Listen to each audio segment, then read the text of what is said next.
Very accommodating. Thank you so much. I appreciate that.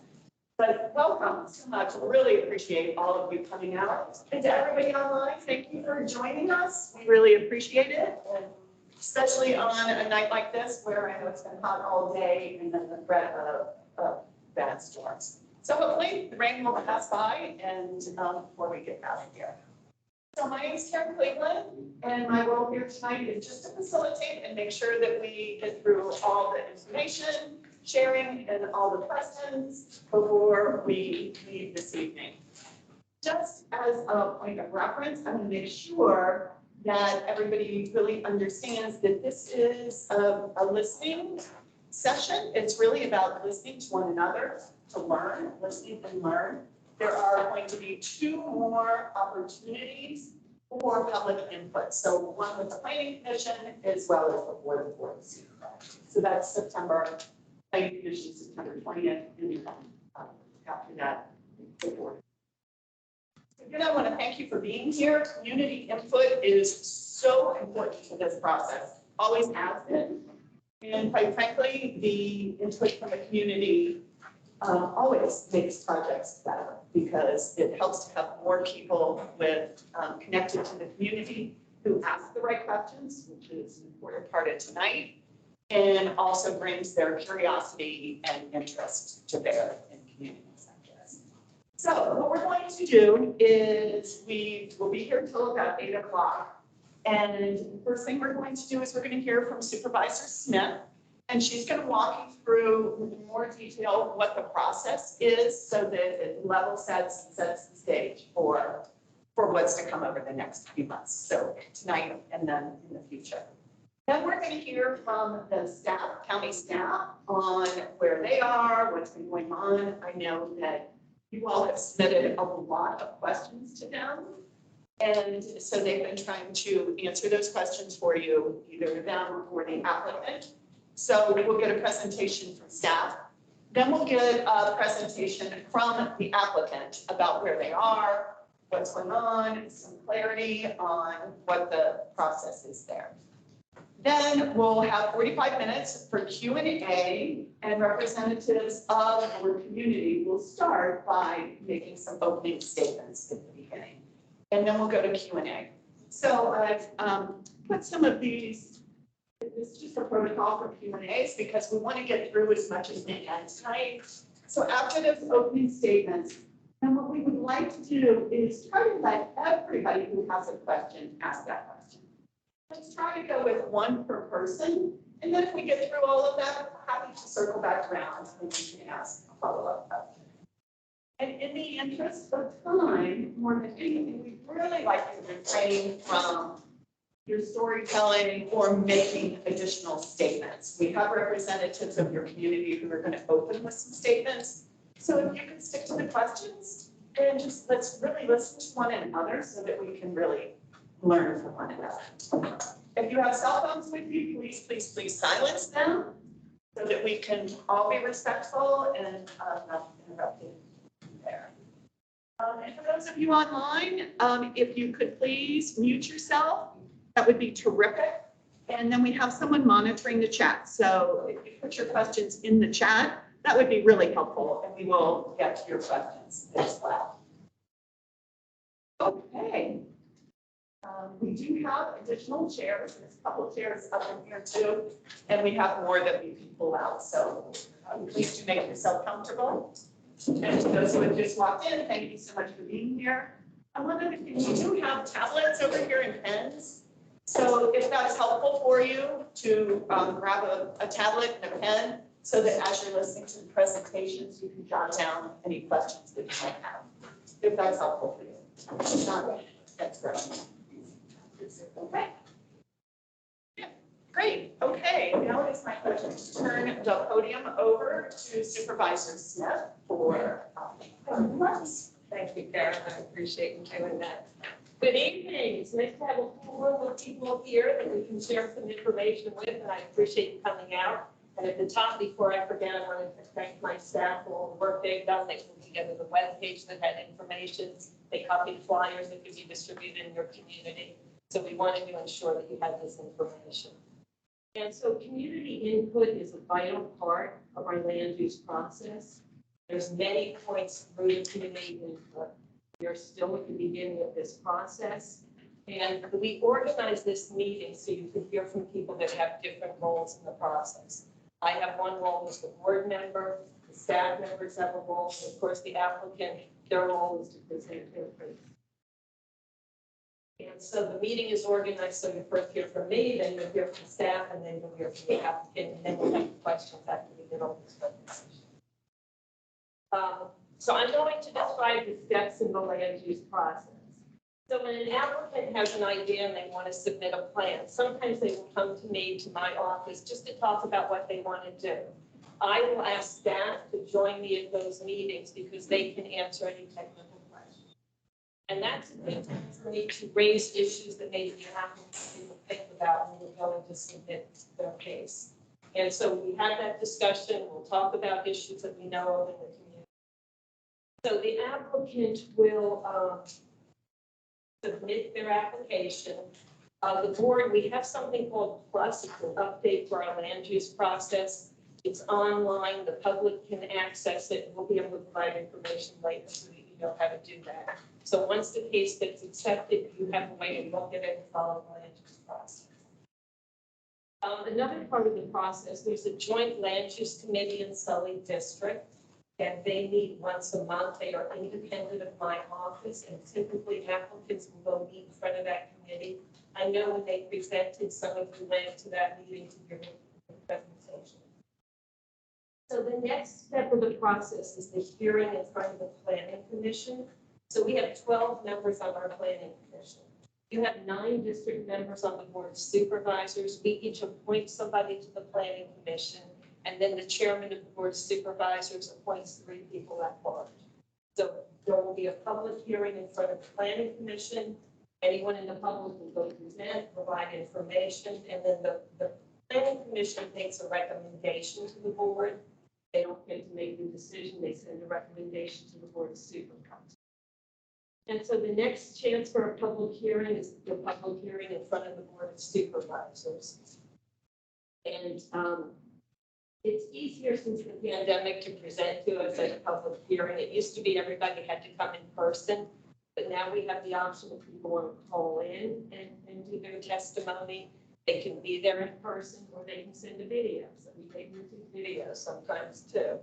And so when the case comes in front of the board, the majority of the board will make the decision to either approve, deny, or sometimes we defer decision if we need more information. And so the public has so many ways to communicate with the board. We will get emails, people will call the office. This public meeting is here for you to provide information. And the board really does encourage our applicants to meet with the community and hear the concerns and the questions of the community. It really is truly an important part of the process. And I've seen over my time on the board that the projects are better when they're aware of what the community thinks. So I want to reiterate, we are still early in this process. The planning commission meeting isn't scheduled until September 20th. We don't have a board supervisor's date yet. It's too soon to set that date. And so all of this information is public. It's on the county web. I have a newsletter. If any of you don't get it, you can sign up for the newsletter. We'll have information there. So this evening is set up as a time for you to share your concerns, your comments, and you have all of us to answer questions for you. So I really thank you for being here.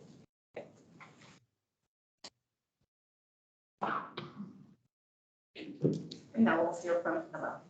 Hi, everyone. Nice to see you tonight. We really appreciate your involvement in the process. I'm Emma Estes. I'm the zoning staff coordinator for the project from Zoning Evaluation Division in the Department of Planning Development. I have here Billy O'Donnell, who also works with me in zoning evaluation. So what I'm going to do is just briefly summarize the process, what went into our staff review and our recommendations. I know the applicant will be providing a more detailed summary. So a fuller analysis of this case is contained in the staff report online on our Plus system. So just going to go ahead and start and give a quick summary of the development review process. So zoning applications generally go through the following process. First, an optional pre-application consultation request can be filed for any application in order to get preliminary staff feedback. The applicant submitted this request and received feedback from staff on June 3rd, 2022. Next, the application is filed and accepted for review once conformance with the minimum filing requirements is determined. This proposed rezoning special exception application was accepted for review on December 19th, 2022. Next, the application is scheduled for a planning commission public hearing date and enters the development review process.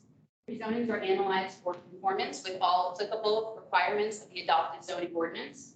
They are also analyzed for conformance with the adopted comprehensive plan, which defines the planned land uses for the property, addresses compatibility with the surrounding area, and also offers other policy guidance.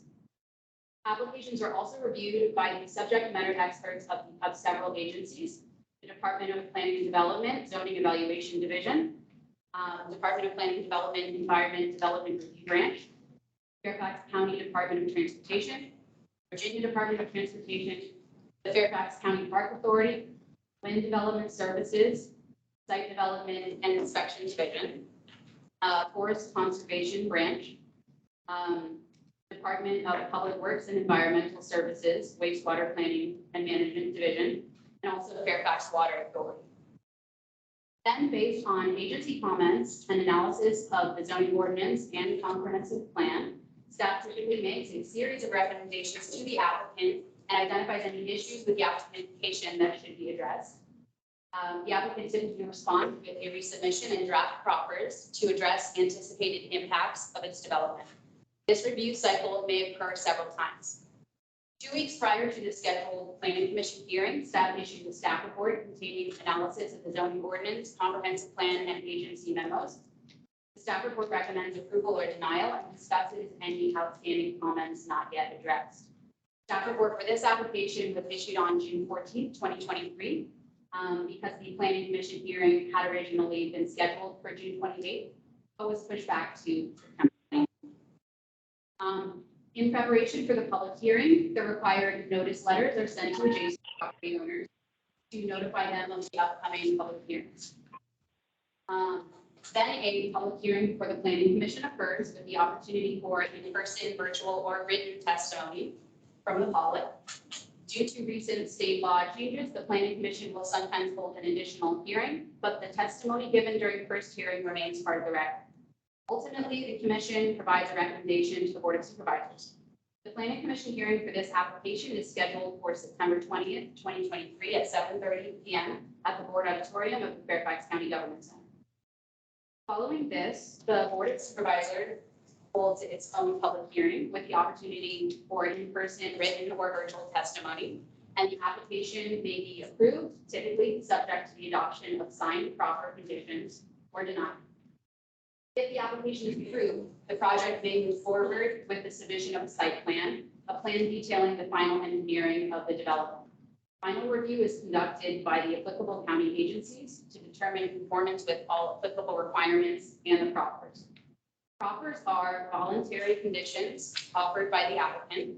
If accepted by the board, they become binding conditions that govern the development and use of the property.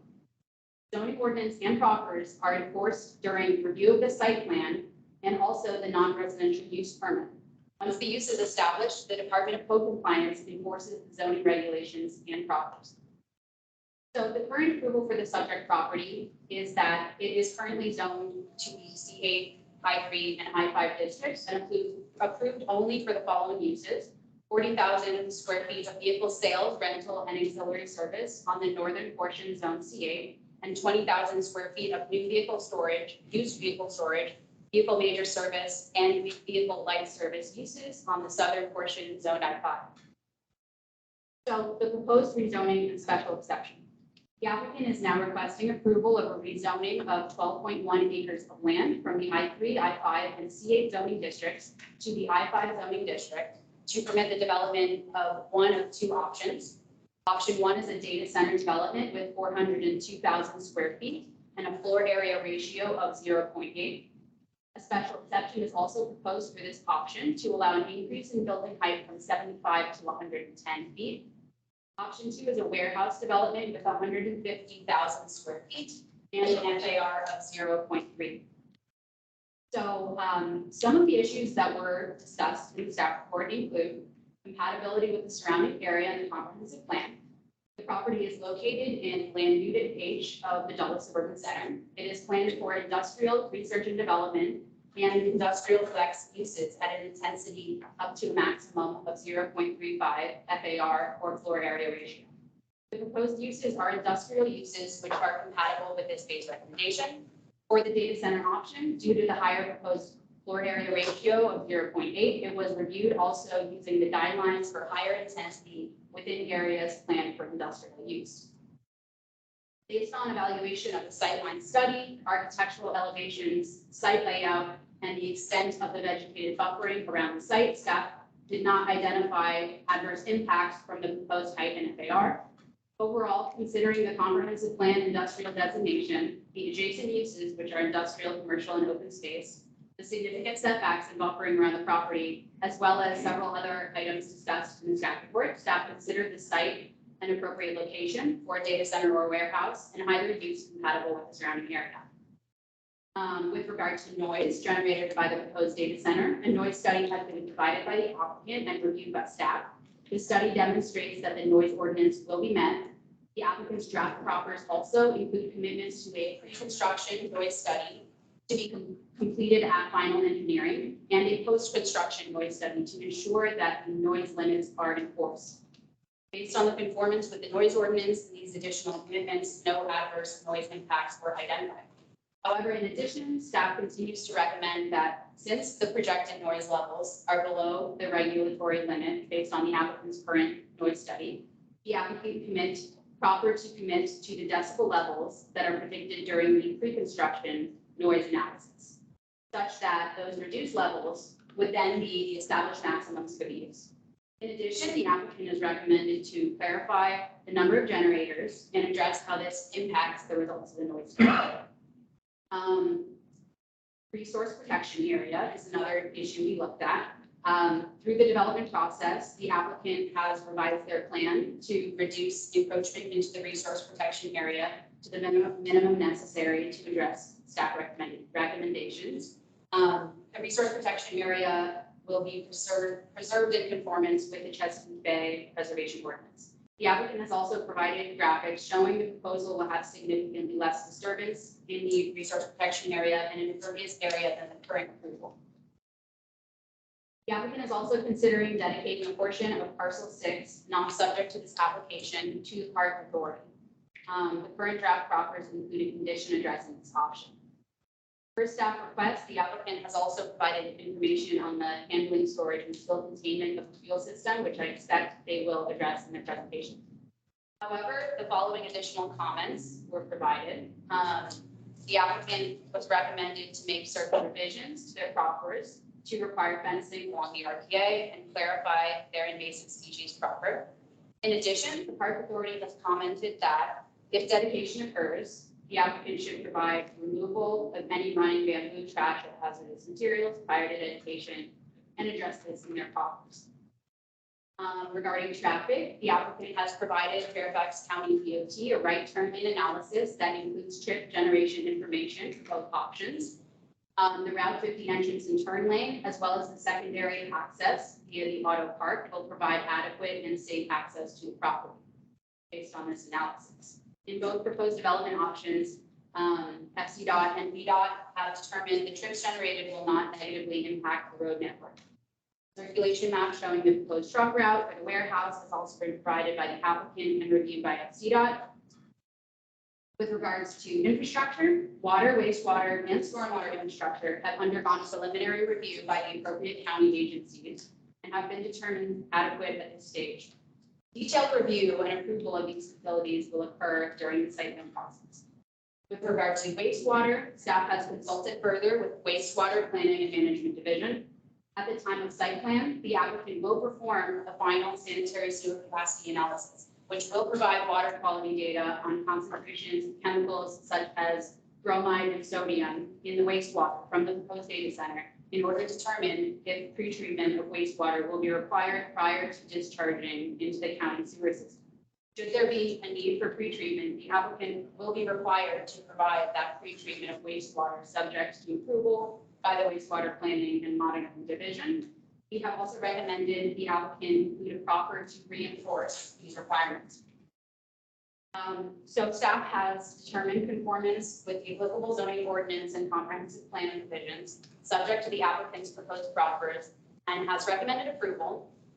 However, we strongly encourage the applicant to make the additional changes we discussed, and we continue to work with them to address outstanding issues. In addition, prior to the planning commission meeting, a staff report addendum will be issued summarizing any updates to the proposal, and that will also be available on the Plus system as well. So that concludes what I was going to say today, and I just wanted to thank everybody for coming out and pass it on to Evan, the applicant agent. Thank you. But can I ask you just one question? Sure. About how long before the planning commission do you expect to have the update to your staff report? 2 weeks. 2 weeks? Yeah. Good evening, everybody. My name is Evan Pritchard. I'm the attorney agent for the applicant. I'm joined at the table tonight by Jamie Cox, our civil engineer with Kinley Horn, and Les Atkins, our traffic engineer from Wells and Associates. And I hope online by Sam Williams, our sound engineer from Ramble. Are you there? Yes. Oh, he is there. Good. Good. Yes, hello. So next slide, please. By way of introduction, you heard a little bit about the application, but I know some of you attended the Sully District Joint Committee meetings we have, but many of you did not. Just as an overview, we presented to that group on May 15th and June 19th. As was mentioned by Emma, the site is currently approved for a car dealership and service center. There is a small part of the site that is a very tiny part of the site that's zoned I3. The majority of it is C8 and I5. We propose to rezone the C8 portion of the property to I5. And as you mentioned, our first option is for a data center or in the alternative warehouse. And we have a special exception request for the associated with the data center for increased height and for increased density. Next slide. So existing area context and conditions. 79 acres is the 79 acres of the full parcel 6 is outlined in green. The sort of aqua blue is the 12.1 acre portion that is the application property. We're adjacent to Cub Run to the west, Route 50 to the north, and the Auto Park Circle development to the east. As Emma mentioned, the 67 acres that's outside the blue area is in a resource protection area or RPA that can't be developed, so that's not part of the application. As you know, the Pleasant Valley neighborhood is the closest single family or residential in the area. It's about a 0.45 miles from the southwest edge of the application property to the closest lot in Pleasant Valley. Next slide, please. So more context just in terms of the zoning. There's been a lot of focus on the intent to rezone all of the parcel to I-5 to match the part that's already I-5. It's helpful to know just how much industrial is already in the neighborhood. The lots to the east of Pleasant Valley, the majority are zoned I-5 today. The RPA area in Cub Run Stream Valley is all zoned I-3, as is the parcel to the north of Pleasant Valley, along with portions of the Lafayette Business Park that are a mix mostly of I-3 and I-4. And there's the line where we get the 0.45 miles from the application property down to the Pleasant Valley neighborhood. Next slide, please. Just again, more context, 0.45 miles to the closest point. It's closer to a little over 3/4 of a mile to the center of the Pleasant Valley neighborhood. And to get to kind of the opposite end, kind of the farthest point, that's about a mile from the proposed data center. Next slide, please. And just drilling down further, you can see here's a zoning map. You can see in color detail where the I-5 area is, where I-3 is, where C8 is. Again, our application property is outlined in blue up at the top. You can see that most of it's I-5, the top of it that's C8, we're proposing to zone I-5. You're about 80 feet from the closest I-3 zone to the north of Pleasant Valley and about 110 feet to the closest boundary with the existing I-5 district to your east. I've just included some context about what C8, I-3, and I-5 are intended for. C8 is for commercial along heavily traveled collector roads and arterial highways for auto-oriented commercial and service uses. I-3 is intended more for R&D, scientific research, light industrial production of light intensity production of goods. And of course, I-5 is the district in Fairfax intended for a wide range of industrial and industrial-oriented business activities. Next slide, please. This is not new. The zoning has been relatively stable over the years in this part of Fairfax County. This is a zoning map from 1978. The area on the left-hand side that's labeled R2 is as of that time unbuilt Pleasant Valley neighborhood. You can see up to the northeast, adjacent to the application property. That area was already zoned I-5, as was the area on the north side of Route 50 and the I-3 zoning to your north, where Lafayette Business Park was already in place as well.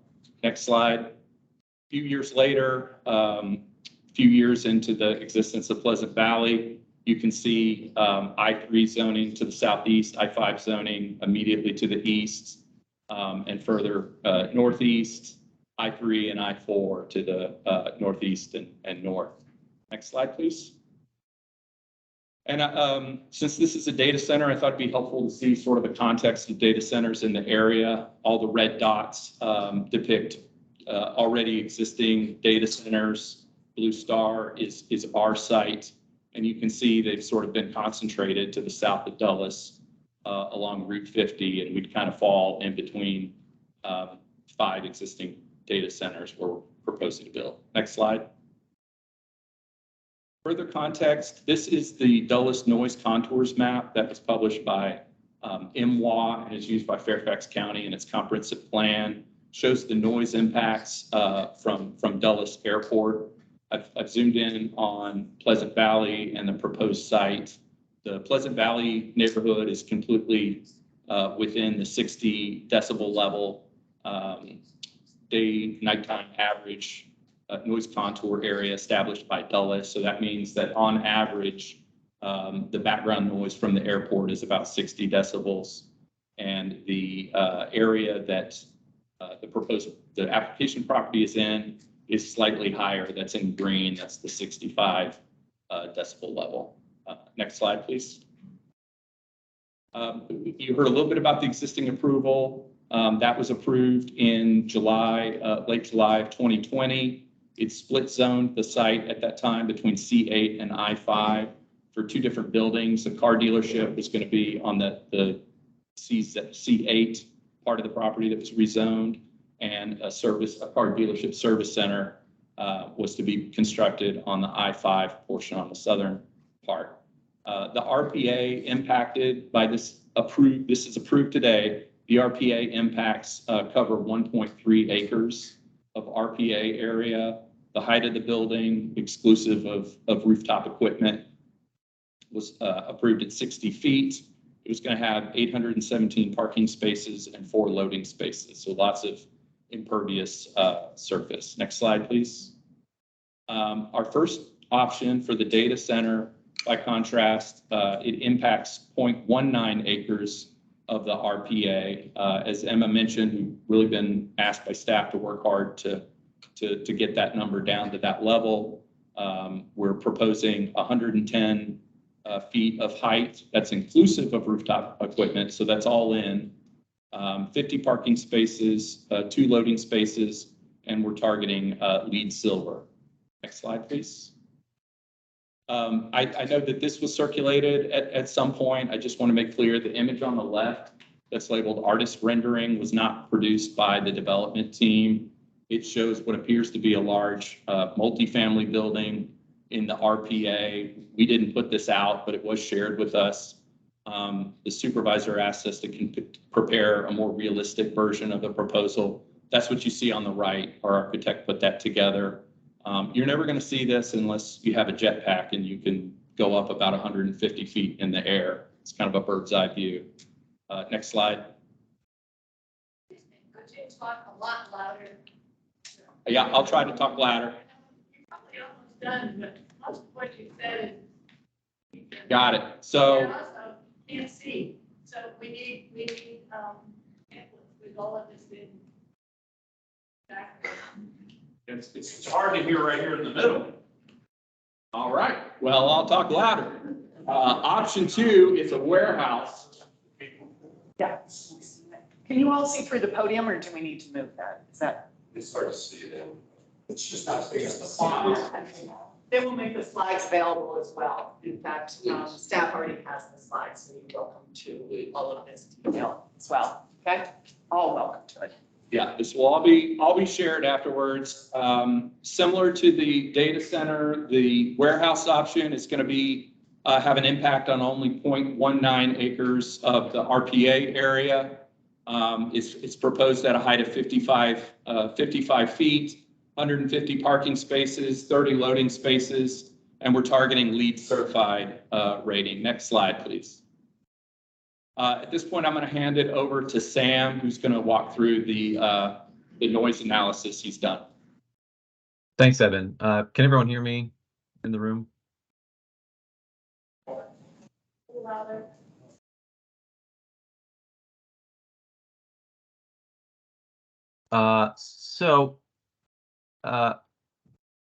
The first slide here, can't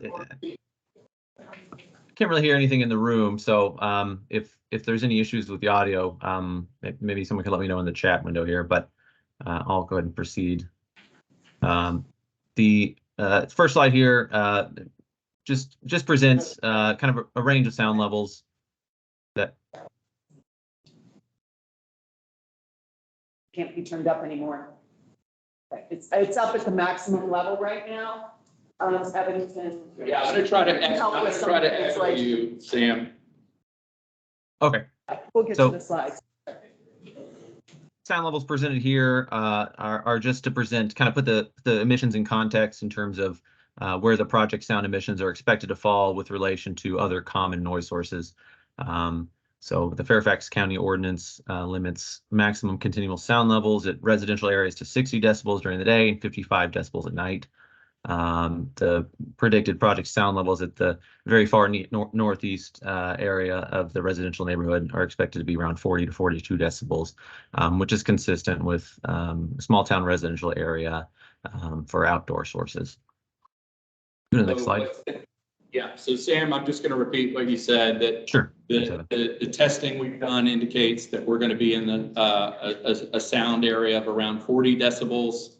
And that's what is considered small town, compatible with small town residential development. And indoor noise equivalents are office air, open office area, quiet dishwasher for points of comparison. Could you do, I'm sorry to interrupt, but I gotta tell you, I think you're talking loud enough. You're talking to that screen. If you would just turn your head towards me, these $3,000 hearing aids that I'm wearing.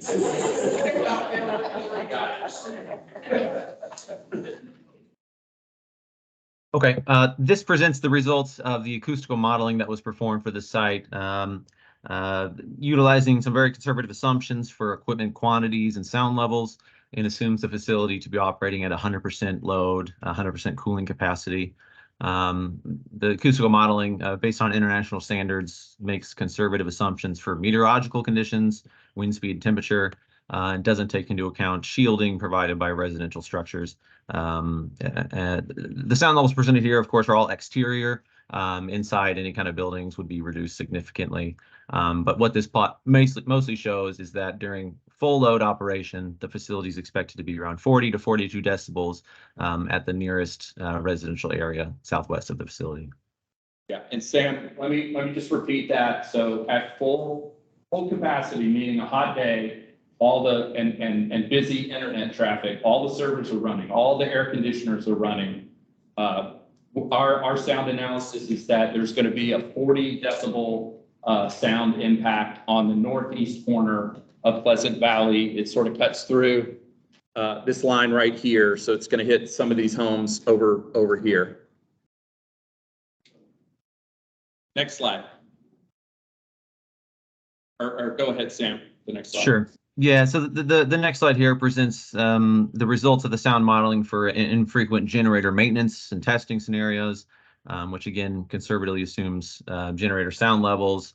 This is expected to take place during the day, and as shown here, the sound levels are expected to be below the regulatory limit, although Fairfax County ordinance provides this testing window for generators during the daytime hours. And this one is during backup generator testing. That's going to create a decibel level of about 55 decibels in this topmost area of the neighborhood. It gets down to 50 as you go more interior to Pleasant Valley.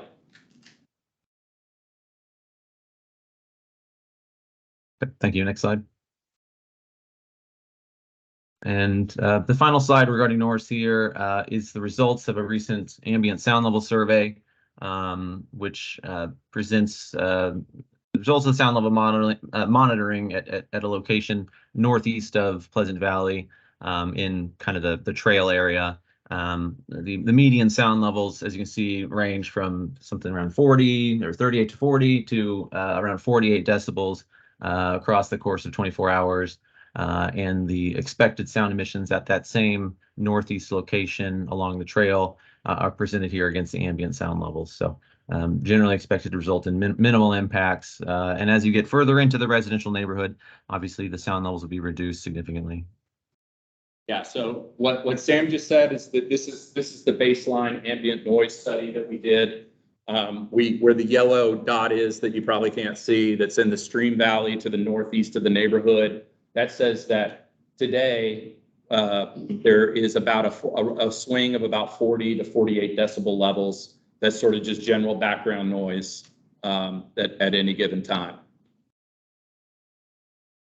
Thank you. All right, that's it for Sam. So Les Atkins from Wells and Associates. We'll project. So you spoke about sound levels during day, right? Yes. What, does this thing shut off at night? It doesn't shut off at night. The most noise will potentially come from backup generators, which won't be tested at night. Go ahead. If there's a storm, yes, they wouldn't do their job if it didn't come on. So we work with Fairfax County Department of Transportation and VDOT, Department of Transportation of Virginia, to evaluate the traffic. I was just going to say, I asked you to step in here so your voice will carry to the back of the room. Yeah. Speak up as loud as you can. Sorry.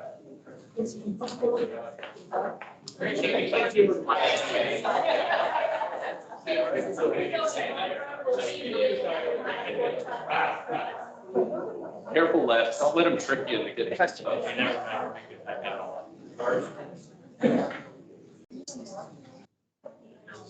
Starts 5 minutes late. I'll quote the numbers for you, but we did a comparison against what the existing approved car dealership is for the property, which has similar access. It has a right in, right out only access on Route 50. And then there's interparcel access to the auto park, but that's a private road system. So there's agreements in place on what kind of traffic can use that. In comparison with what's currently approved, the data center comes down from about 1,700 daily trips down to about 400 daily trips. Now, a daily trip is a car going in and out. That's 2 trips. So it could be one person. So again, from 1,700 daily trips for the approved auto dealership to 400 with the data center. And then the second option warehouse is approximately 700 daily trips. So it's about a 1,300 car reduction with the data center and about 1,000 car reduction with the warehouse from the current approval. Next slide. So with the write-in, write-out access only, there's a star kind of midpoint here where the site is. We just wanted to provide, this is not a proposed truck routing. This is just an example of the opportunities.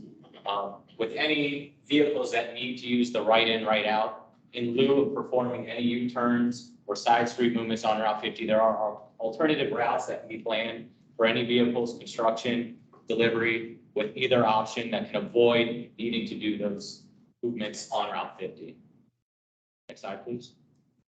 This again is not a proposed routing of any trucks. This is just an exhibit of the first available opportunities along Route 50 that can be used to avoid doing any U-turns. And again, as you may know, U-turns are prohibited at Pleasant Valley. It's a posted sign by VDOT. It's an illegal movement. So it's not possible or legal for these. These are the first available legal and safe routes within existing industrial areas where if any of those vehicles need to come from that direction or are not able to make a right in or out, there are available opportunities to turn around in the immediate area. And again, this is not all of the traffic. Anyone that's coming from the west will easily be able to enter the site. Anyone that wants to exit and continue east will easily be able to exit and continue east. So we're talking a fraction of the trips we just mentioned may need to do these movements in lieu of doing any U-turns, which again, illegal. On the next slide, you'll see it's an illegal movement at westbound Route 50 at Pleasant Valley. In your previous slide, what did the colors mean? I tried to break those up visually, but essentially the green is if someone wants to exit the site and they want to get west, they'll go green and they can either turn down at Stonecroft. There's a Westfax Drive is a public road they can turn right down on, or they can continue over to Avalon Parkway. The purple just shows that's the opportunities for them to then return west to get back to the signal of Stonecroft and then continue west. Similarly with blue, that's their opportunity to use Pepsi Place, again, a public roadway to then continue back west. The yellow line is someone who's coming from the east and needs to get into the site. They can turn left at Pleasant Valley and then use the orange loop road at Lafayette at the business park there. Again, within an industrial low-rise area with similar uses, and then use the red route to return, make a right into the site.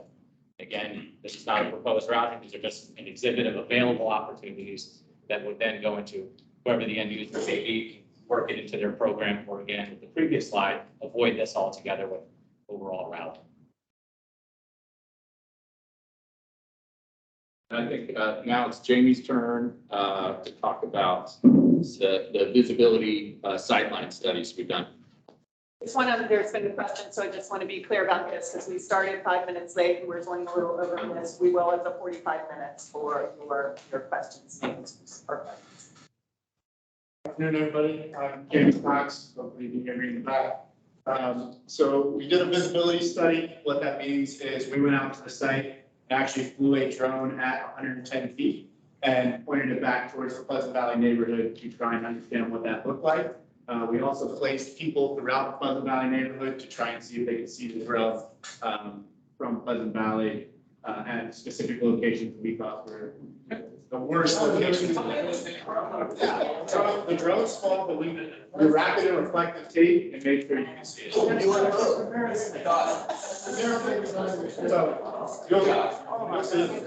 Say that again. So this is it. That's the overview. So as you can see, we flew the route. Again, we are over half a mile from the site to where we took pictures from. We took pictures of the Pleasant Valley Pool. That's the lowest spot where you can actually get a clear visual looking back towards the site. We also stood up at the top, the highest point, and looked through there. But if anyone's been up to the top of the neighborhood, you can see you're not going to be able to see anything with the trees and houses in that area. Next slide. So what we did at point 1 is the closest point to the neighborhood. So that is ultimately not where our building, or that is the corner, the southeast corner of our building. When we set up the building, we flew that at 110 feet and looked back towards the site. Next slide, please. So this is looking back towards the neighborhood. I know it's hard for everyone to see back there, but ultimately, all you can see is trees. The little red circle in the middle, that is the tip top of 3 to 4 houses that you can see from 110 feet back towards the neighborhood. In the center, yes. Next slide, please. So this is the image looking out from the pool area back towards where the drone was located. You point out the drone for me, please? You couldn't see it because there's trees there. Okay. So What area would it be at? the drone would be right here, behind this tree right here. So that's looking back towards the northeast corner. Sounds like you gotta do the study. Next slide, please. We'll get to this. Next slide. So point 2 is an area closest to the northeast corner. Sorry, the previous one was northwest corner. Next slide, please. So this is looking back towards the neighborhood. As you can see, there's the pond for reference. So if you look at a map, you can see the ponds there looking back towards the neighborhood. You can see our drone guy, right? You can't see it in here, but our drone guy is right there as well. The small red circle is the only top of the house that you can see from that area. Next slide, please. Again, similar perspective from the first viewpoint. This is not the same picture. This is a separate picture, different timestamps. Looking at that same area, you cannot see the drone from that area. Next slide. This is the tree line comparison between winter and summer. I know there's been a lot of talk about all of the trees in that area are deciduous. As you can tell in this picture, that's not true. Every tree, all the green trees on the left side of the picture are non-deciduous trees. So those keep their leaves the entirety, they're evergreens, they're always there. The other thing with these trees, yes, they lose their leaves, but there's still visual blockage from the branches and the trunks of the trees. What? I live adjacent to Lafayette Park, and in the wintertime, I see it clear as a bell, and in summer, I don't see it at all. Okay, so that's BS. Yes. That's BS. Can I ask your question instead of adding statements? Yeah, we're gonna finish listening to the presentation so we can get to the questions. Thank you. Environmental aspects that we take into consideration. Next slide. So as Emma stated, this was an exhibit recreated from the previously done rezoning application to R2 option, the data center and the warehouse. Hard to see for everyone, but ultimately, the red on the pictures are our RPA impacts, and yellows are existing wetlands on the site. Gray is impervious area, green is pervious area. And the blue is a wet pond that we will talk about when we get to stormwater. As you can see on the left picture here, the approved car dealership does have approximately 1.3 acres of impact. Our data center and our warehouse option only have 0.19 acres of impact. Now, the other thing with our impacts to the RPA area, this is a pipe that runs underground and outfalls into a tributary along Cub Run. What happens is we tear out a minimum path as we possibly can to get the pipe in, cover that back up, and plant trees so that path will grow back to its existing habitat in the future. The other thing we wanted to talk about is, as I said, the wetlands. So the existing car dealership is impacting approximately just over half an acre of wetlands to get the car dealership in. They're running a sanitary sewer pipe to the west underneath Cub Run and tying into a manhole on the west side of Cub Run. We have changed that, and we are actually taking our sanitary sewer to the east along Auto Park Circle and tying into a manhole along Auto Park Circle on the east side. Impervious area on these sites, I know it's hard to see, but ultimately for the car dealership, I believe it was about 8.3, 8.4 acres of impervious area. The data center and the warehouse, we're looking at either an acre or less of that. So we're around 6.5, 7 acres for the data center and warehouse for impervious area. Next slide, please. One of the big items that has come up multiple times is diesel storage and contamination. On here are all the federal, state, and county regulations that we have to follow for design implementation, refueling of our diesel tanks. So as you can see, the Environmental Protection Agency has a prevention, control, and countermeasure regulation that we have to follow when we are designing for our site, when we are fueling our site, and when diesel storage is held on our site. State regulations. Virginia DEQ has tank compliance regulations. So all of our tanks have to meet Virginia DEQ requirements for that. We also have to meet the State Water Control Board regulations for above ground storage tanks. Fairfax County has fuel storage tank regulations. And everyone's going to get these slides, so you can go to these websites and see what we have to do for that. The other thing that we have to do is the diesel fueling area cannot drain directly to stormwater outfalls. So what that means is where we are going to have our trucks that pump the diesel into the storage tanks will be graded away from the stormwater and have its own collection area. If there is a spill, leakage, anything like that, it goes to a collection area. It's got an oil water separator. None of the diesel gets into the stormwater. All of the rainwater goes out a separate side, and all of the oil, diesel, gas is held in that area. Next slide, please. So the above ground tanks look like something like this. They are double walled tanks. What that means is there's an inside tank, outside tank. If there's a crack or any kind of break in the inside tank, there are sensors around that first tank. Those sensors reflect back to the end user and tell them, hey, you have a crack in your tank, you need to go fix it. The other thing in here is you'll see there's overfill protection valves. So if they try and fill this up too much, it'll stop filling just like a car gas tank will when you're pumping your car, you're gassing your car.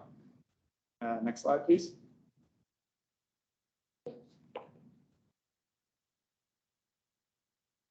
That's it. Great. Perfect. Thank you so much. I really appreciate that. Okay, now we're going to hear from Cynthia. Great. Hi, thank you guys all for coming tonight. As you know, I've been trying to keep you informed about everything that's been going on. So just to let you know, these guys bought the property for $10 million last year. They're incentivized to make as much money as they can by selling to the biggest data center that will be the tallest data center in all of Fairfax County.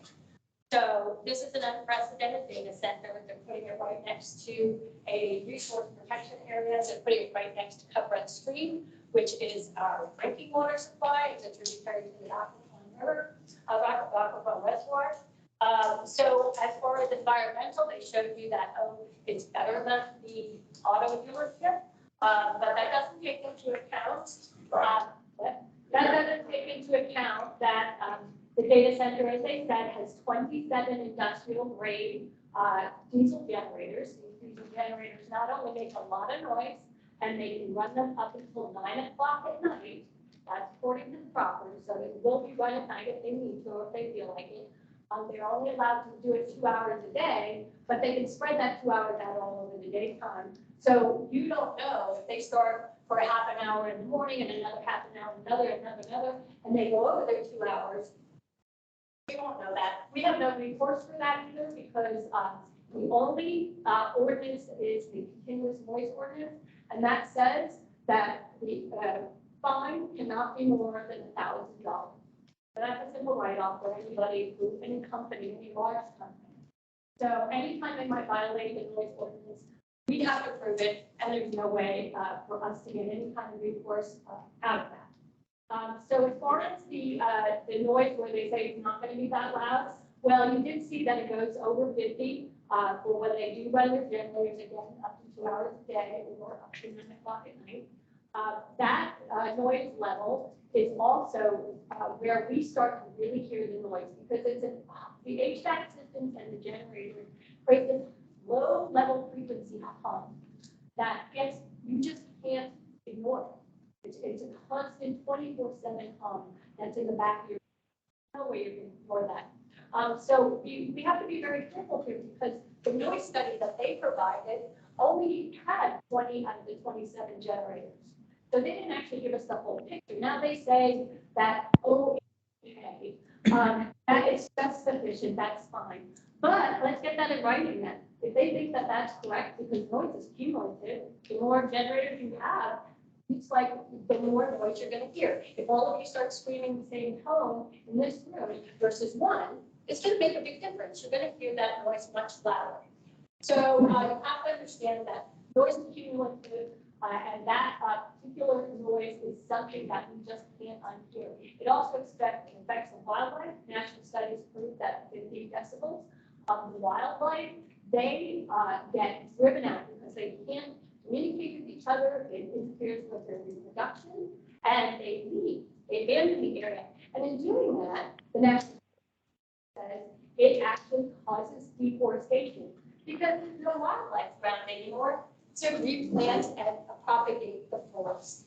So as far as that goes, the environment is something that they think is or more environmentally friendly to have the data center, but that's also not taking into account the fact that they need a whole new substation.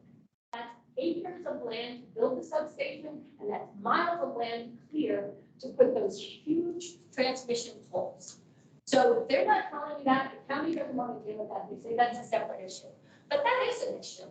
And the other thing that we have is exhaust fumes, basically particulate matter that is generated through diesel engines.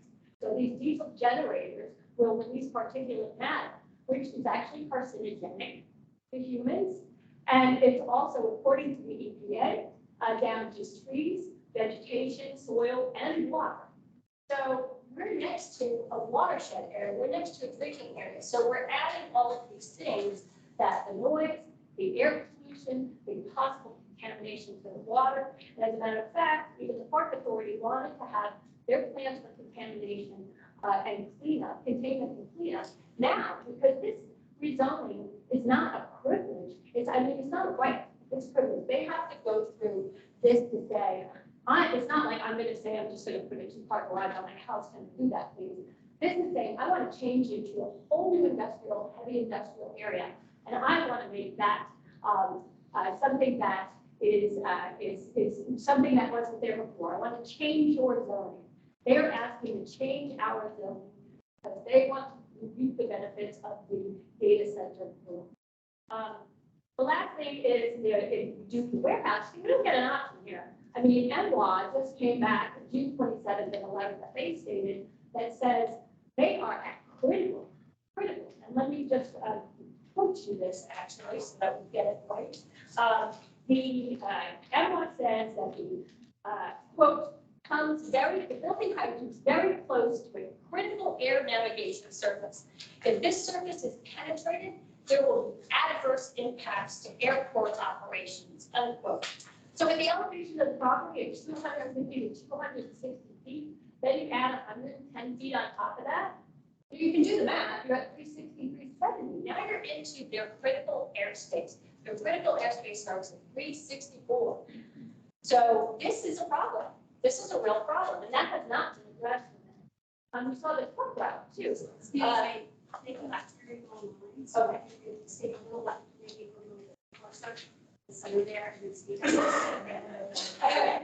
So the truck route. Now the truck route brings Route 50 to our doorstep. That proposed truck route through Lafayette Business Park are these 2-lane roads that actually have a bike path on them. So now you're going to bring some big rigs in there. Now with the warehouse option, this is a souped up, just think Amazon, okay, it stores packages and then it distributes them throughout the country. So you've got big rigs coming in. Out of that 695 daily vehicle traffic, we're talking 262 according to the ITE trip analysis study, 262 per day. And that's like one every 3 minutes in a 12-hour period. So that we're bringing that to our doorstep. It's only within 300 yards of a lot of homes in our community and through past daycare centers, past offices. So it is not something to be taken lightly because now you've brought loud, noisy, air polluting trucks. You basically brought Route 50 to our doorstep. So lastly, I just wanted to mention that the staff report has some unresolved issues and there are also some inaccuracies.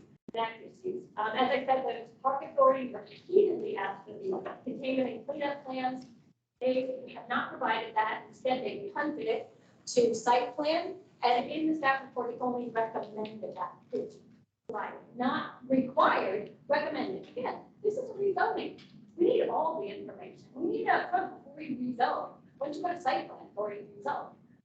The DPD continues to request a noise study be performed for the anticipated traffic noise. But this request has been ignored completely. Excuse me, Cynthia, can we try to do one more minute? Sure. And I have identified 20 issues of this time, so I'll leave that with Emma here. And I can send you that as well. But lastly, the last couple of things I just want to mention is that the building height at 110 feet is next to the auto park. The auto park maximum allowed height in the auto park is 40 feet. So most of the buildings are about 30 feet, so 30 feet tall. That's 110 feet is 3.5 times taller than this. That's like putting a mega high rise in the middle of a fishing village. But yet the county says that that's harmonious. And the fact that we will then be able to see it because they say, oh, we'll be sufficiently screened by the trees, we all know what's going to happen. Lastly, that 67 acres, they're enticing you with that they're going to donate. They have an option. They either pay $100,000 to the park authority, or they donate the land after they perform an expensive cleanup. Jack already said they're not going to perform that cleanup, so don't expect that 67 acres is going to be done. So all I want to say is that the proposal is bad for the environment. The staff report, unfortunately, there's some inaccuracies and it's incomplete, especially again with the noise study as well, and all the questions and such that the departments have. And the only real proven benefit, because they get tax credit and tax exemptions for this, uncapped tax exemptions per year for the data center, uncapped. So millions of dollars in tax revenue gone, they're not going to pay it. So it's not good for the county. There's no proven amount of money that the county is going to get for this. So the only proven benefit is to the developer and the owners. Thank you, and I open it up for discussion.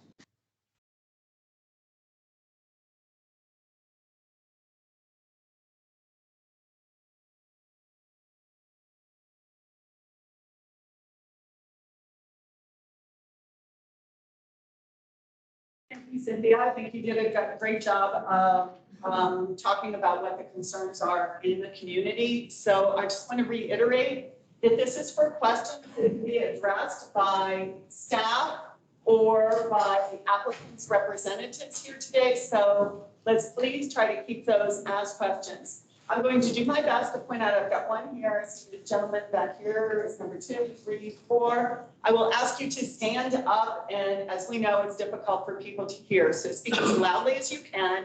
And also please state who your question is addressed to, would be very helpful so we get the right answers. And I'm going to ask the folks to come up here so that they can be heard and that we can be as efficient as possible in answering those questions. How about a point of order? What time are you taking us till, since you ran us over? Are you taking us to 8:15? Yes, Thank you. started, thank you, at 7:30.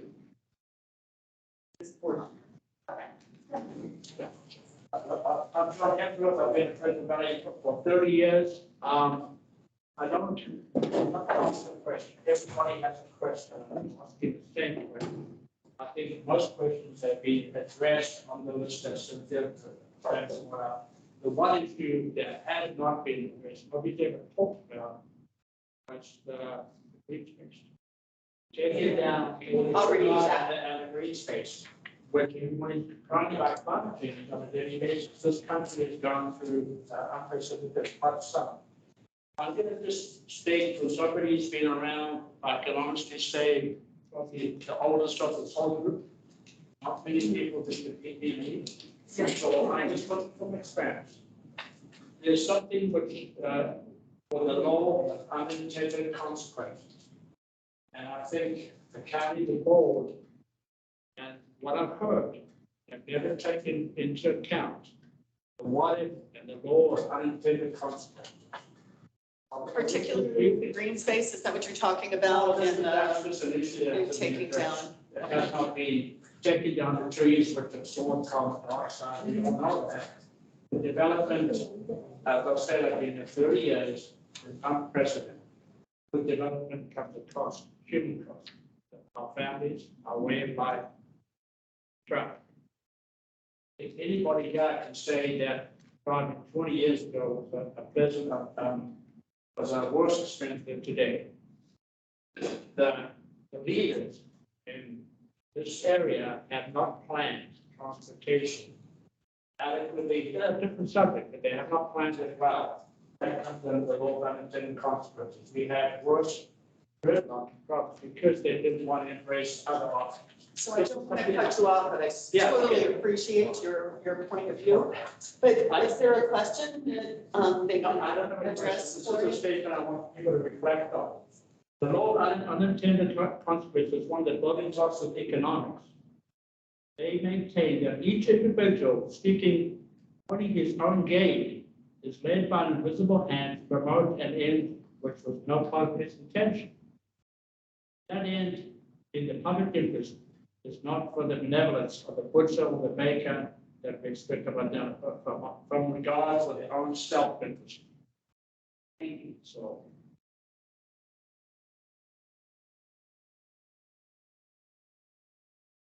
Great, thank you. Gentlemen in the gray shirt. This question is for Supervisor Smith and the staff. In the business case, the county can for another require. What would the county estimate of the return on the investment for the county for approval of this project? Your name, sir? We're at the request. Hey, Josh. Thank you. Jay, you know that when we look at these land use cases, we're looking at them in all of these different areas that staff talked about. But I do want to correct for the record the information that we receive taxes from the property. And so, and these are estimates, it's not built yet, but we're looking at a 402,000 square foot retail enterprise data center. So the estimated retail value, estimated real estate value of that would be about $360 million. And so the real estate taxes that the county would get from that would be close to $4 million. And then the data center would also need to pay business personal property tax and what's called VPOL taxes. And VPOL is business, professional, and occupational license taxes. And those taxes would be almost $2 million. So on a yearly basis, the data center would be bringing in close to $6 million in taxes to Fairfax County. And so it's not true that we wouldn't pay taxes to the data center. Were you able to hear that back there? So $6 million in real estate and then about $2 million for all the equipment and everything is really what was taxed. No equipment. It was $360 million for taxes from real estate property. Personal and personal property. Yeah. That's what's There's still a $10 million tax exemption or unlimited cap there. tax exemption. Whatever the They get- program the state is doing is separate from the taxes we get as the county. And I don't know if the applicant is going to apply to the state program. They have to have a MOU with the state to do that. But that.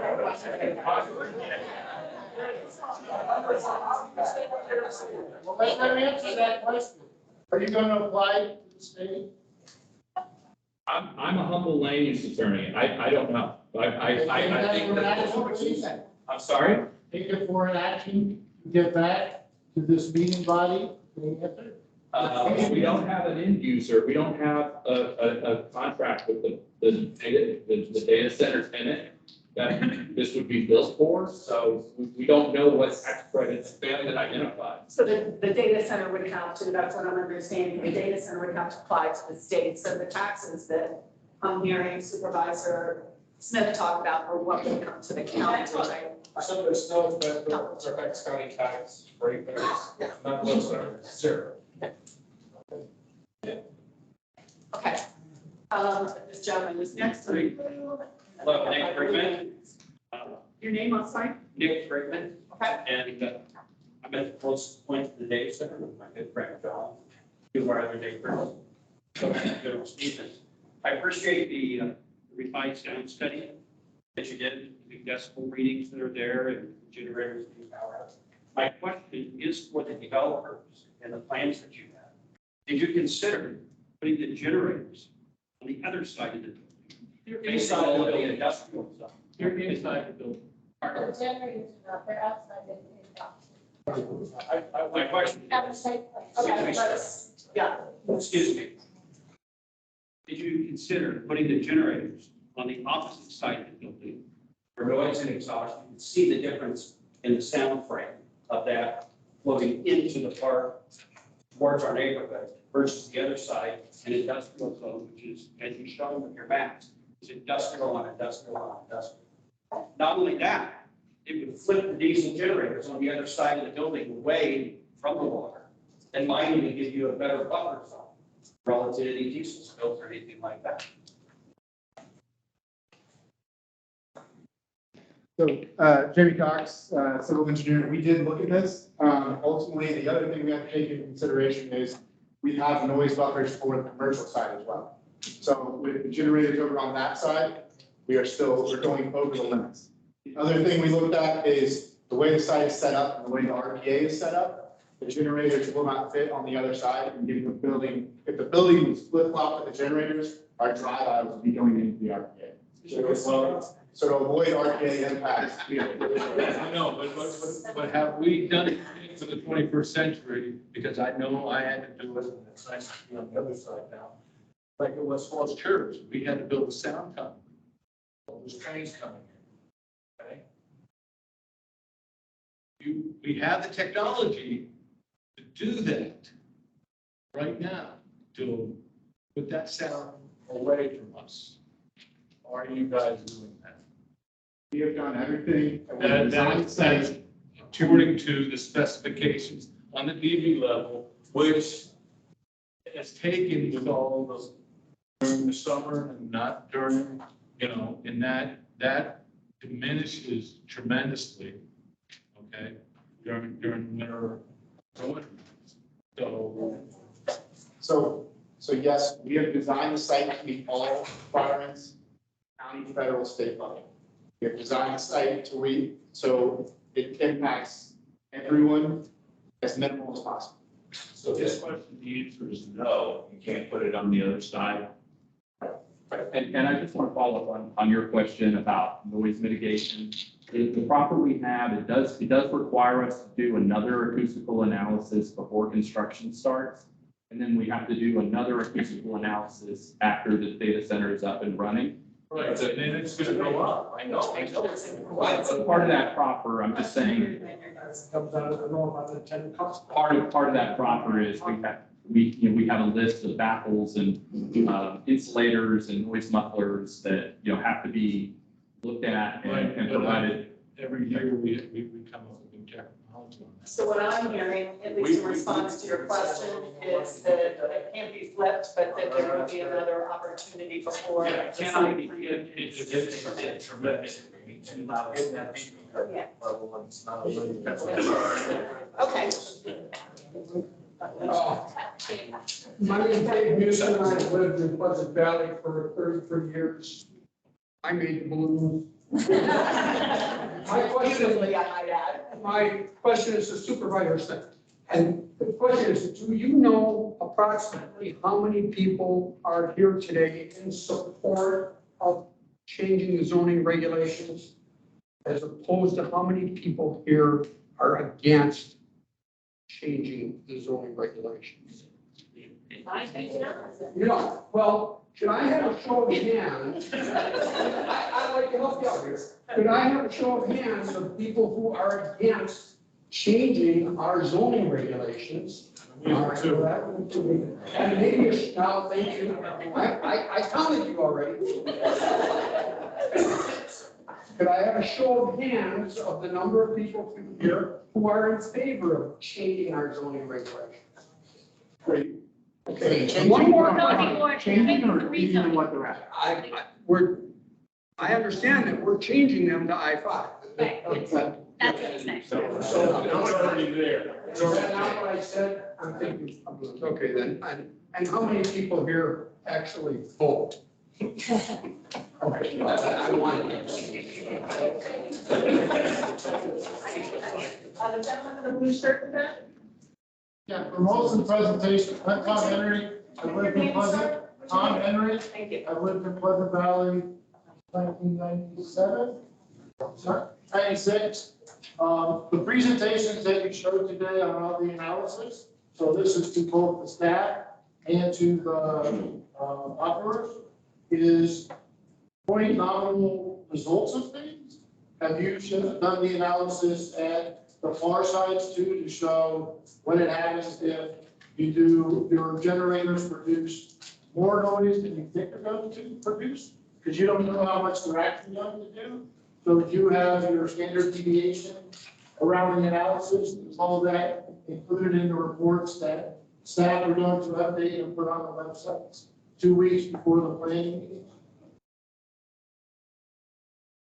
So Ultimately, when you showed us here, the report analysis. So yes, You try to make a better analysis. so our analysis was on existing conditions and what we projected to be. We have set proffers that meet what we are showing. We cannot go over those proffers. So if we build it and the building gets worse, and we exceed those proffers, we cannot operate because they're not meeting our proffers. So can you do the analysis before the, that is, that one, is it true that you've only included 20 out of 27 generators? Have you included the noise and sound that will come from a substation that needs to be built to do that? So have you done a holistic analysis of the impact environmentally, noise, traffic, and also light, which I haven't heard anything about on any of this? So just following up on the point that Jamie just made, if we do exceed the noise levels in the proffers, the county can and will shut down the data center.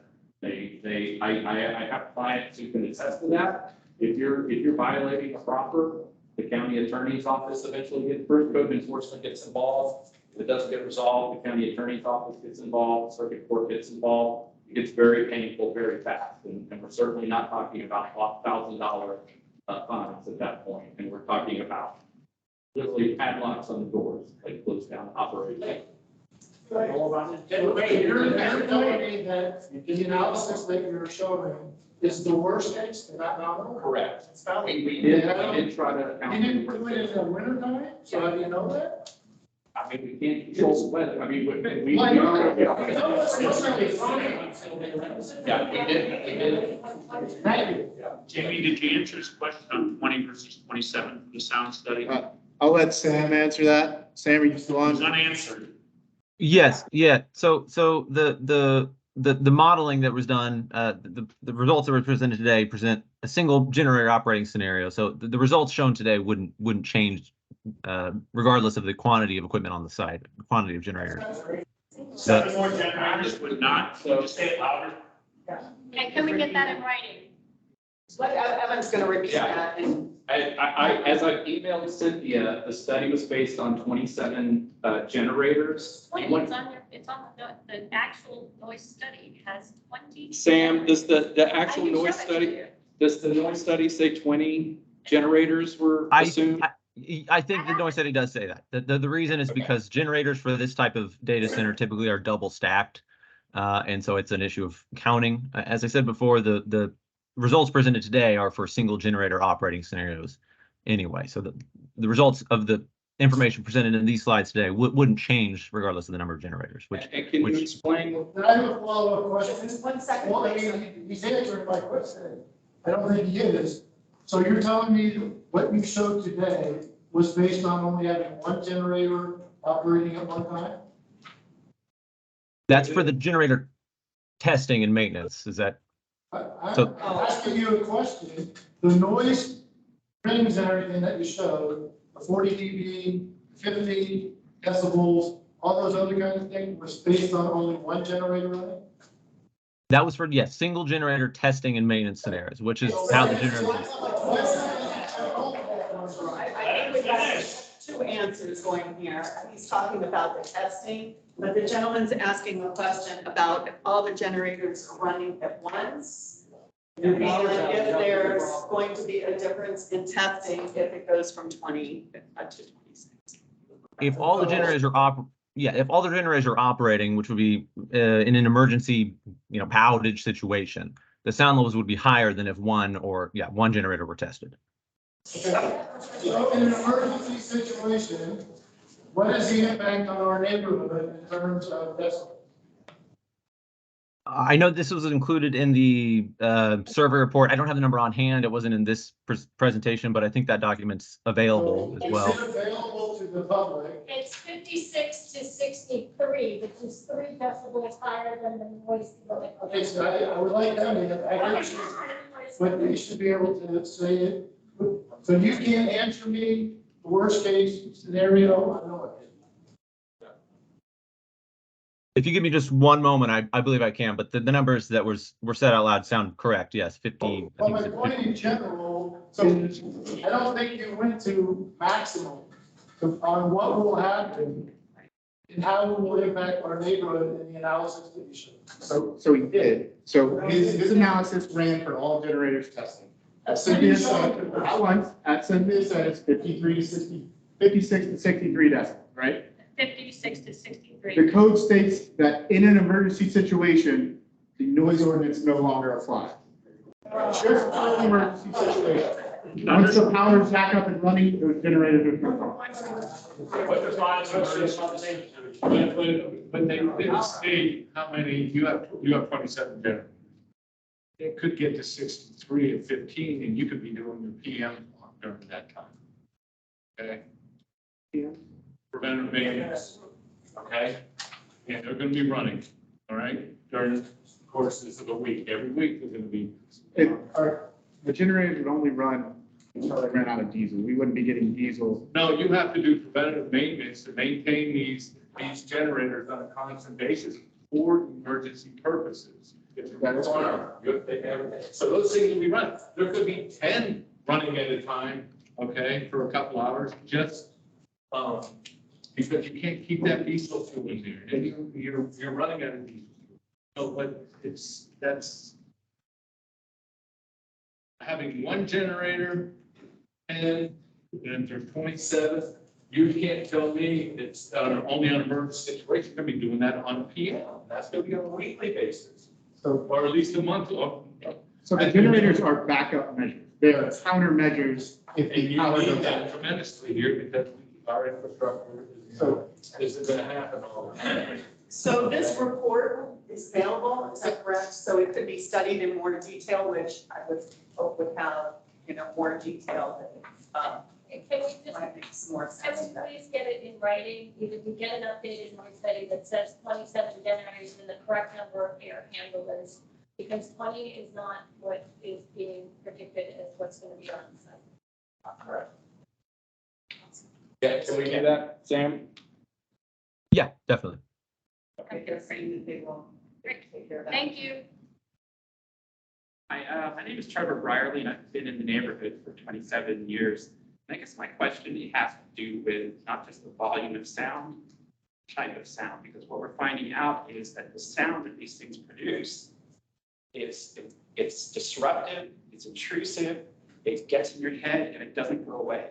Has the noise study addressed not just the volume, but the type of sound, the nature of sound?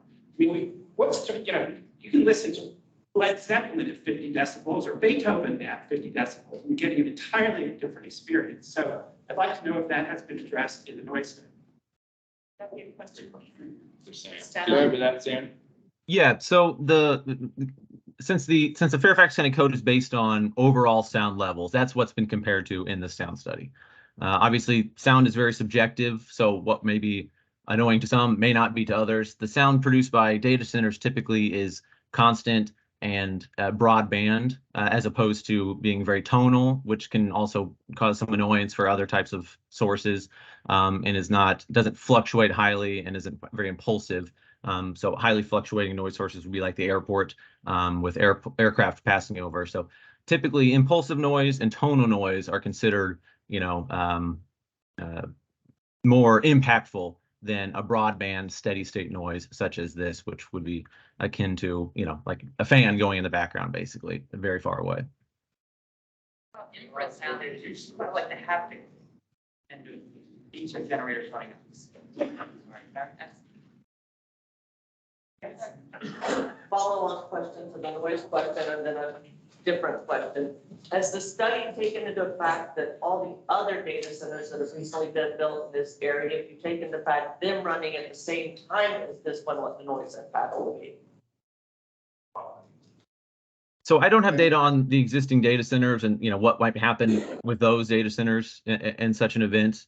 But the sound study has taken into account the existing ambient sound levels as we discussed, kind of the northeast part of the neighborhood and the impacts due to this site at that location. So I can't comment as to Yeah, just other to data mention centers. that the 2 data centers that are across the street on 50 are not yet operational.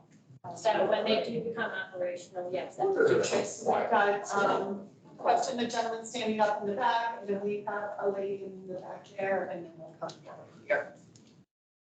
Yes. President, my question is for the planning commission. Have you considered that the information that you've gotten so far has been very selective and it's advantageous to their cause? We met here about a month or so ago. I commend them for doing a little bit more the site study, although I still don't agree with how they did the site study. But when they first showed the site study, they only did one site study, the closest house, everything. And the reason that Curry makes trees is because he can see the basket from way back there. If he's up on a 6'2", he's not going to see the basket. They are giving you selected information advantageous to their house.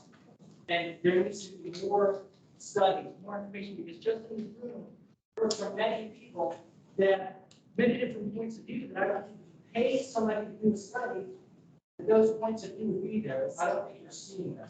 So, sir, do you have a specific question? Okay. So information you're getting is selected. So I'm a supervisor. I'm on the Fairfax County Board of Supervisors. My planning commissioner is not here tonight because she's in a planning commission meeting. But I really want to address the fact how community involvement has helped this process.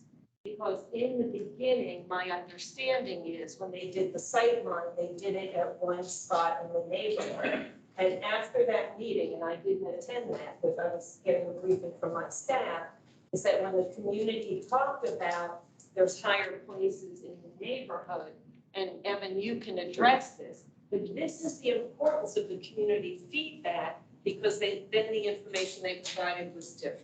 Right, that's exactly right. We did, as you recall, that we did do the initial site study thinking that the best place to do it would be the point, relatively closest to the data center, 0.45 miles away. It was pointed out to us that we had you have a higher topography more, to the west. So we did that, and we did for the second meeting, we did do a follow-up. As I remember you were there, or you were there for the first one for sure. That's correct. Okay, so the second one, we did do a view. Some of us met with Cynthia on site, and we tried to find the highest point and do a site distance from there. I appreciate that. I just don't know, and I appreciate the, involving community. I don't know why it takes me saying that to meeting for site study guys that you pay to do a site study to understand that there's more than one point of view. I mean, it brings the question to me back to, are you being given selective information? And I would just say again, we thought 0.45 miles would be more of a view impact than 0.75 miles, which is where the second point was. At 3/4 of a mile, it's pretty hard to see stuff. But you paid a site study group to do that, right? On the site study, are they in it? Or are they just, it's like prorating from one site versus another site? I don't know. I think Supervisor Smith will address that as well. So I have all these data points I'm going to look at when we go to make a decision. And so one is the applicant's application, the information they provide. Another one that's really important is the staff report that our staff here presented. And I have found that we have a very dedicated staff, looks at issues, that asks questions, that provides answers, and they do their due diligence. And then I have the community feedback. we still have, I don't know when it will be scheduled for the Board of Supervisors, but I'm going to have all this information that I'm going to be able to consider, and the rest of my colleagues will be able to consider before we make a decision. So I don't feel like the whole thing pulled over my eyes, and I just want to reiterate, when people live in a place, they can provide information to make these things better. And so that's why we're here. I hope we keep this dialogue going. Okay? We're going to go to the gentleman in the front row, and then we haven't gone to the folks online. We're going to take a question from them, and then we'll come back. Thank you. My name is Jim Hart. I live in Virginia Rutherford, a little further downstream, down Pleasant Valley Road. And I have to say, I am offended by the idea of walking into a community meeting where we're supposed to have a dialogue, as Supervisor Smith tells us, but we're forbidden from making statements. That doesn't seem that that's offensive. If the point of this is to listen to the community, we ought to not have surprise rules.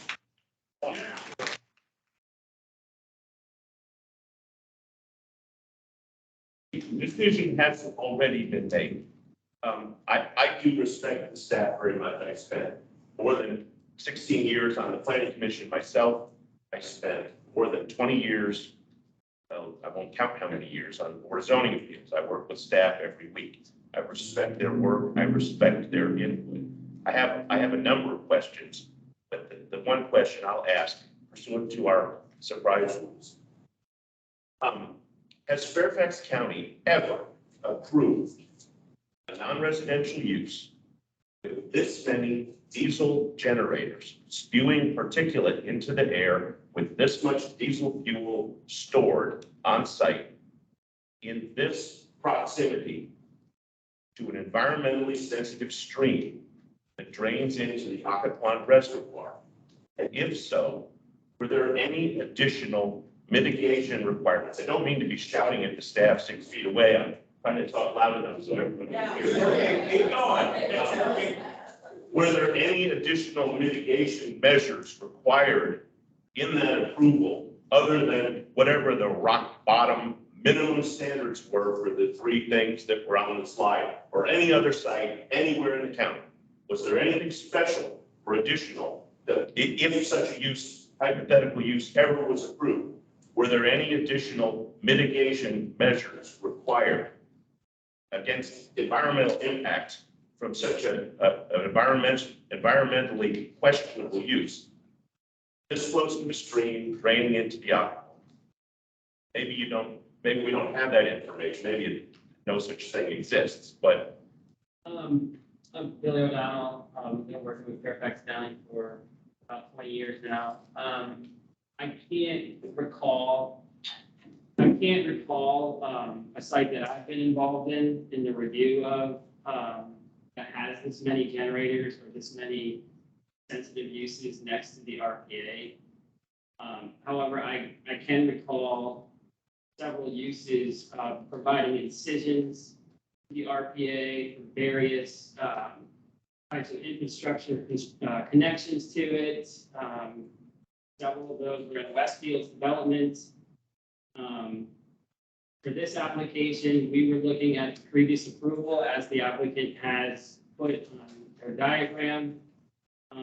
Their proposal significantly reduces the amount of impervious that would go into the RPA because of infrastructure connections than what was previously approved. We as staff do value that because we are doing what we can to protect the RPA. The RPA is a buffer to the environmental feature that we're trying to protect. So the RPA is a buffer from that protection. We do ask for additional buffer around that too, which the applicant did, for the most part, meet that requirement, not requirement, but that suggestion. But as far as your direct question about generators, I can't answer that question. We would have to do some more research on that, see if there is a use close to an environmental feature like that. But that could, maybe that question could be stretched to a different type of use or more traffic-oriented use, because that could also have a similar impact as the generators could to the RPA. So I appreciate the question, and please let us see if we can find a better answer. Yeah, I would just also say, we did ask for information on the diesel containment, and that's noted in the staff report, and the applicant has provided some information. Oh, sorry. We did ask for information on the diesel containment. The applicant has now provided some of the requirements that they need to abide by, but we're going to take a look at that further. And if there are additional, commitments that we'd like to see, we will definitely work with the applicant on that.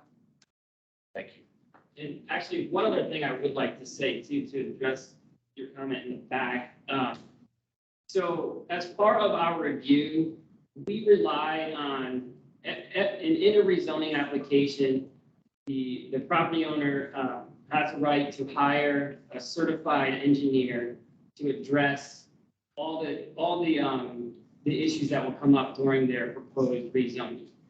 We as staff are compliance. We review based on compliance with the zoning ordinance and comprehensive plan.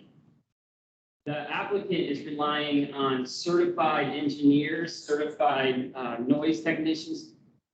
Their certifications are on the line with the information they're providing. And that's what we rely on, is the fact that they are certified by the state to do this type of work. And we are evaluating it based on our regulations. Thank you.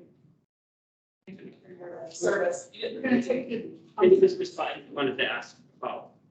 Oh, I was just thinking, that I understand that completely, but when we get one data point, it just seems, people have certifications or whatever, you get one data point from them. I mean, it seems, I've never done a data study, and I would think that if I were going to do a noise study, I'd get it from a couple of different points. This doesn't make sense. Also, by the way, does everybody realize how when I stand up on the top of you, I'm louder? Yes. And I'm in a data center, and your trees, 10 feet tall, and you're 50 to 60 feet tall. Thank you. All right, we're going to take one question here, and then we're going to go here, and then we'll go back and get the second question. So we have a question from Bernie. Is the county going to widen Pleasant Valley Road and Route 50 to accommodate extra traffic? Or are already two huge new buildings being built? So the question is the county looking at widening Route 50 and Pleasant Valley Road, correct? No. Did you say Pleasant Valley and Route 50? Pleasant Valley. Pleasant Valley and Route 50 is the question. Yeah, the applicant is providing a right turn lane with this proposal, which is what is required in order to, accommodate the traffic going in the site. So they are providing that right turn lane. FCDOT and PDOT have reviewed that. And so that is the improvement that they are responsible for with this specific request. Great.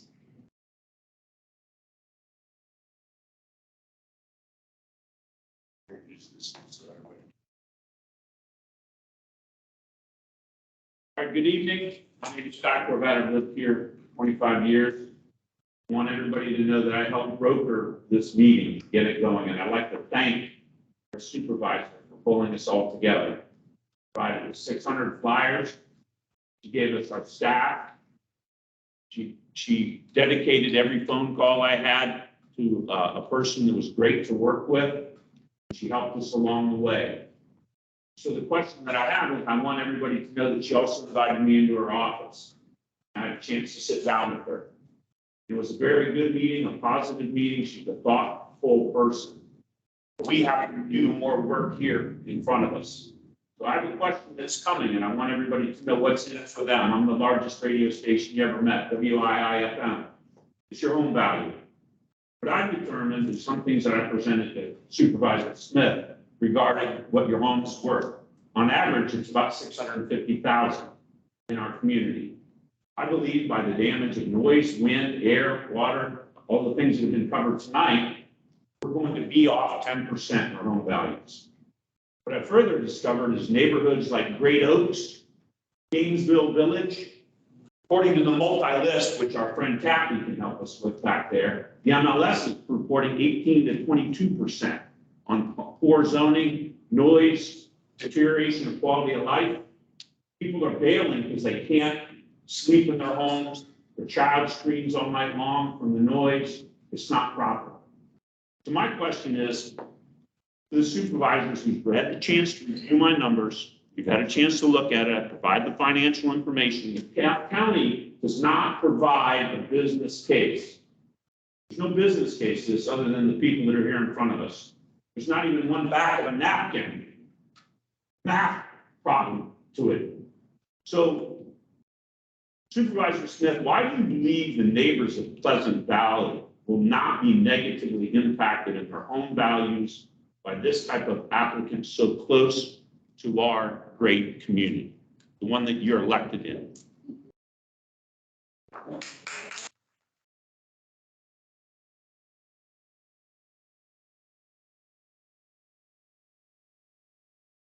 Scott, we talked about this, and you talked about making assumptions. We all make assumptions in our life, right? But whether they happen or not, we don't know. And so. Messing with our lives, though. So in Loudoun County, I know that they have not had any requests for people that thought that their houses were assessed at the wrong value, right? We're not having people say, I live next to a data center, so the value of my house is too much. There are so many things that affect what people will pay for a house, right? Have you updated your house? What is your neighbor's house done? That's not something that I have. Answer the question, please.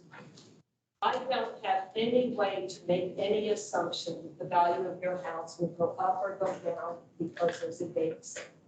Are you going down, that the Fairfax County revenue they get from the taxes will go back to the neighborhood to cover the difference in the home value? Tax revenue will drop. And so, I mean, look at what's happened in this economy right now, right? The house values are going up through the pandemic.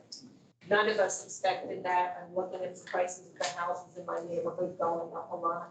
How close to the data center do you live, ma'am? I'm sorry, how close to the data center do you live? And how close to the data centers do the board of supervisors live? That's my biggest question. Yeah.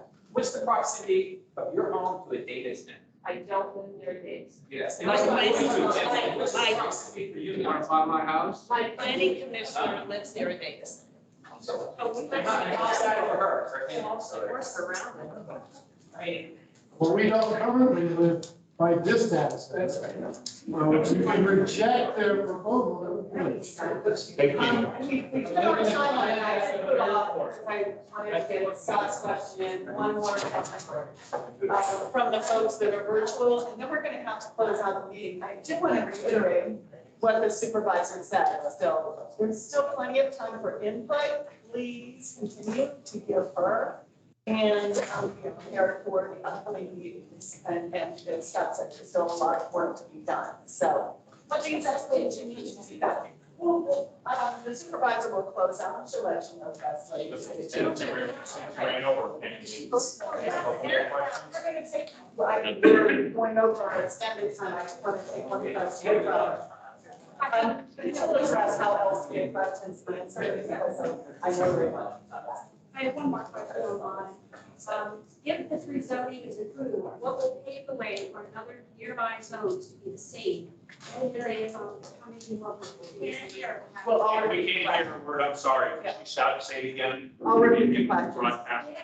If this rezoning is approved, will that pave the way for other nearby zones to do the same thing? And then would we have many more data centers near our properties?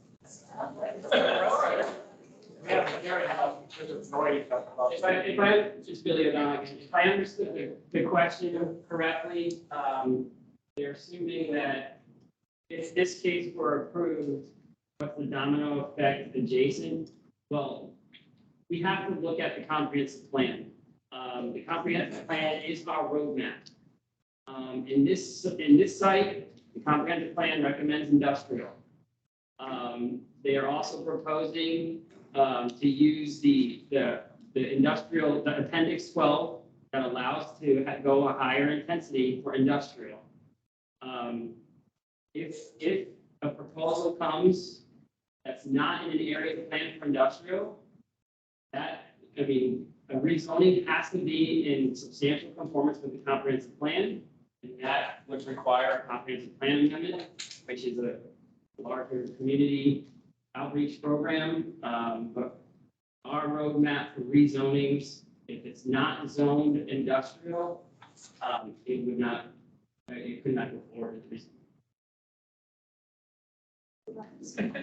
I want to thank everybody for coming out and spending your evening, and I think the weather has saved us and nobody's going to get wet on the way home. I know you've asked to see the applicant's slides, so what we will do is we will post them on my website. My staff member is out this week that would be able to post it, so we will get those posted when he comes back in town on Monday, so you'll be able to see them. So if you go to the county website and my page on the website, that information will be there. And so, as we said, this is an ongoing process. If you have other questions, you can email my office. Staff will do an addendum to the report about 2 weeks before the September 20th hearing in front of the Planning Commission. And then, depending on the timing of that, then we'll get a date for the next decision. So I want to thank you all for coming out. Are you planning on voting for this rezoning? I have not made my decision. We are not making decisions.